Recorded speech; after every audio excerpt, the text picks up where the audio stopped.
আসসালামু আলাইকুম। আশা করি সকলে ভালো আছেন। আলহামদুলিল্লাহ, আপনাদের দোয়ায় আমিও ভালো আছি।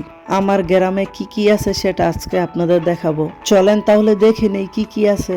এটা হচ্ছে ভবানীপুর জামিয়া ইসলামিয়া আরবিয়া কবরস্থান মাদ্রাসা ও এতিমখানা। এই মাদ্রাসাটির স্থাপিতকাল 2010 সালে। আর এই মাদ্রাসার ভিতরে যেই খালি জায়গাটি রয়েছে এটা হচ্ছে আমাদের ভবানীপুরের ঈদগাহ।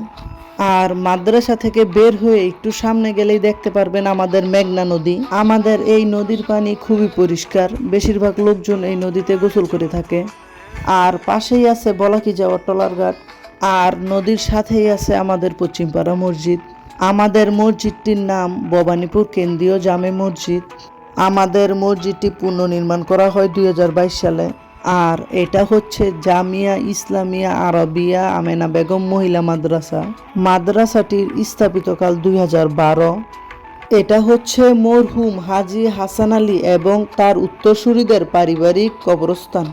আর এটা হচ্ছে 1 নং ভবানীপুর সরকারি প্রাথমিক বিদ্যালয়।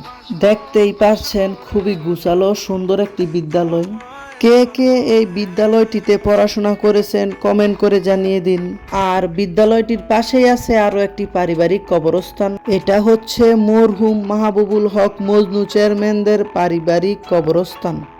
আর এটা হচ্ছে আমাদের ভবানীপুর পূর্বপাড়া জামে মসজিদ।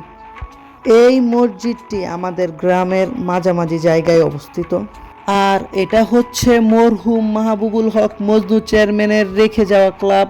আর এই বরাবর রাস্তা দিয়ে হেঁটে গেলে দেখতে পারবেন এইখানে গোসল করার জন্য আরো একটি সুন্দর জায়গা রয়েছে।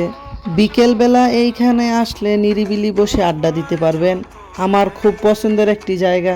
ভিডিওটি কেমন লাগলো কমেন্ট করে জানাবেন। ভালো লাগলে শেয়ার করে দিবেন। ধন্যবাদ সকলকে।